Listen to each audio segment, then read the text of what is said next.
Baik pemirsa, kita langsung lanjutkan terkait dengan korupsi ini masih jadi tantangan dalam menegakkan demokrasi di negeri ini, terutama setelah adanya sistem desentralisasi pemerintahan. Lalu apa bentuk konkret partai politik agar anggota dewan yang akan menduduki gedung DPRD benar-benar punya komitmen kuat dalam pemberantasan rasuah baik sebelum, saat, hingga setelah lepas dari singgasana kursi dewan terhormat. Sudahkah upaya anti korupsi itu terlihat dari para anggota DPRD saat ini? Saya ke Pak Cepi saja langsung. Pak Cepi, bagaimana nih? Apa upayanya agar anggota Anda ini, Hanura, bisa terbebas dari korupsi tersebut? Pertama yang sudah dan harus memang dilakukan oleh partai itu bagaimana kita bisa memfilter. Utamanya siapa saja yang kita loloskan menjadi caleg. Karena list caleg itulah yang nantinya akan dipilih oleh masyarakat. Dari list caleg itulah, dari daftar caleg itulah, itu adalah menu yang kita sajikan kepada masyarakat untuk menjadi calon wakil rakyat 5 tahun ke depan oleh mereka. Itu yang pertama. Yang kedua adalah komitmen di pengurus partai tentu. Bahwa korupsi ini kan lahir tidak tiba atau ujug-ujug ada. Korupsi ini lahir dari sebuah proses dan tidak mungkin juga dilakukan oleh sendirian. Nah, artinya proses yang dilakukan oleh partai ini harus berpegang teguh pada komitmen anti korupsi. Jadi kita tidak hanya bisa menuntut kepada calon anggota dewan atau anggota DPRD-nya saja, tapi pengurus partai pun harus anti korupsi. Karena di sanalah kawah candra di mukanya atau tempat produksinya calon anggota dewan. Jadi harus dipastikan bahwa pengurus partai anti korupsi, maka nanti ke depannya produk yang dihasilkan juga insya Allah anti korupsi. Kira-kira itu yang bisa disampaikan kalau dari Hanura. Oleh karenanya di Hanura agak ketat kalau soal caleg. Proses seleksinya harus, betul panjang. Ketat ya, panjang. Ketat. Nah, kalau dari Pak Is bagaimana di Golkar nih? Upayanya apa? Ya, kalau di Hanura ketat, kalau di Golkar sangat ketat. Sangat-sangat super ketat. Jadi yang pertama, kami dari struktur partai itu, yang pertama adalah memberikan pemahaman dulu kepada semua bacalek. Sebelum mereka menjadi caleg, semua bacalek ini yang 1.200 orang ini ya se-Jawa Barat kami kumpulkan. Kami berikan mereka pemahaman tentang proses anggaran, proses pembahasan anggaran. Dari mulai perencanaan, dari mulai aspirasi masuk, kemudian dari mulai perencanaan, pembahasannya, kemudian pelaksanaannya, penata usahaannya, sampai pertanggungjawabannya.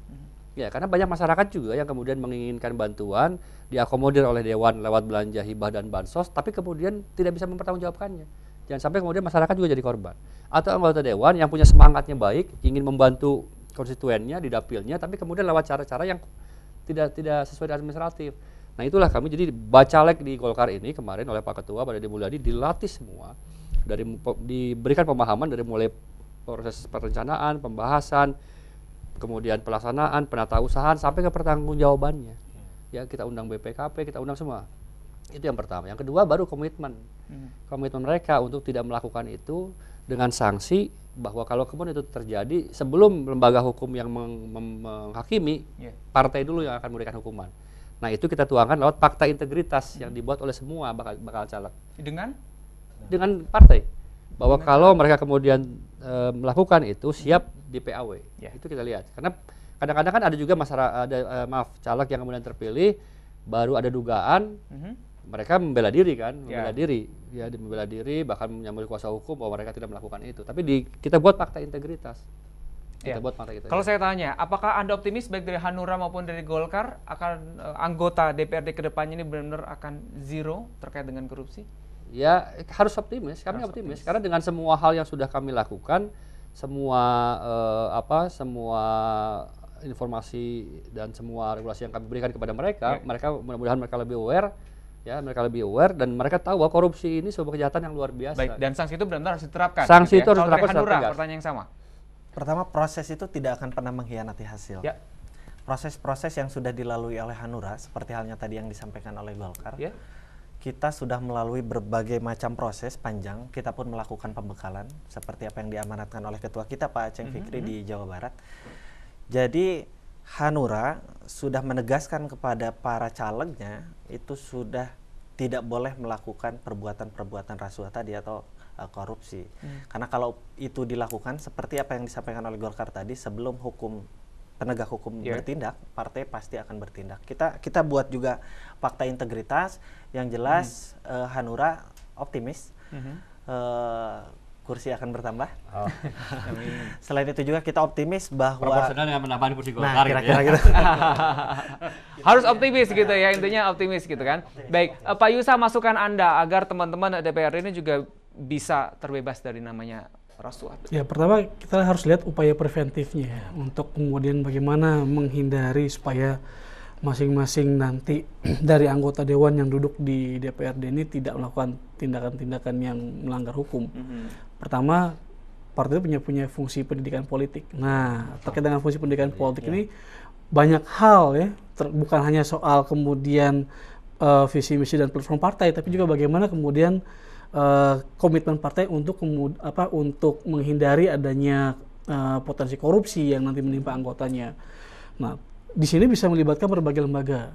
Nanti mungkin bisa dengan BPK atau KPK ya, memberikan pendidikan anti korupsi kepada anggota-anggotanya, anggota-anggota dari partai politik. Lalu kemudian tadi sudah disampaikan soal adanya komitmen politik, ya tanda tangan komitmen politik antara partai integritas antara partai dengan calon. Sehingga ketika suatu saat nanti ada kasus, maka partai bisa mem-PAW ataupun ya memecat dari anggota yang bersangkutan, sehingga ada efek jera. Lalu juga selain itu, saya harap juga nanti ke depannya partai kemudian ketika ada kasus anggota yang kemudian ditemukan terindikasi korupsi, ya secara penuh melimpahkan itu kepada penegak hukum, ya tidak kemudian ada pembelaan-pembelaan yang sifatnya frontal gitu ya. Oke. Terus juga kalau kita bicara tentang apa yang kemudian disampaikan oleh rakyat bahwa potensi korupsi itu mungkin dilakukan oleh anggota A, B, nah itu langsung direspon secara cepat supaya tidak kemudian berdampak negatif terhadap partai itu sendiri. Gitu. Oke. Artinya itu juga kaitannya dengan citra partai tersebut ya dari mata masyarakat. Kita sudah harus mengakhiri perbincangan pagi hari ini, Bapak-bapak. Terima kasih Pak Iswara, terima kasih Pak CP, terima kasih juga Pak Yusa atas perbincangan pagi hari ini. Semangat ini untuk Hanura dan juga Golkar untuk proses seleksinya, gitu ya, dan selalu sukses untuk teman-teman pengurus dan juga teman-teman yang ada di DPRD Jawa Barat. Dan juga terima kasih Pak Yusa, sukses selalu. Dan pemirsa, demikian dialog khusus bersama partai politik hari ini. Pekan depan, Partai Demokrat, Partai Bulan Bintang, serta Partai Keadilan dan Persatuan Indonesia akan bersuara dalam forum Saatnya Rakyat Memilih.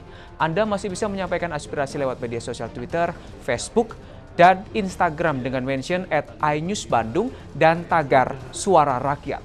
Selepas jeda, kami masih akan hadirkan informasi lainnya untuk Anda. Untuk itu tetaplah bersama kami di iNews Jabar.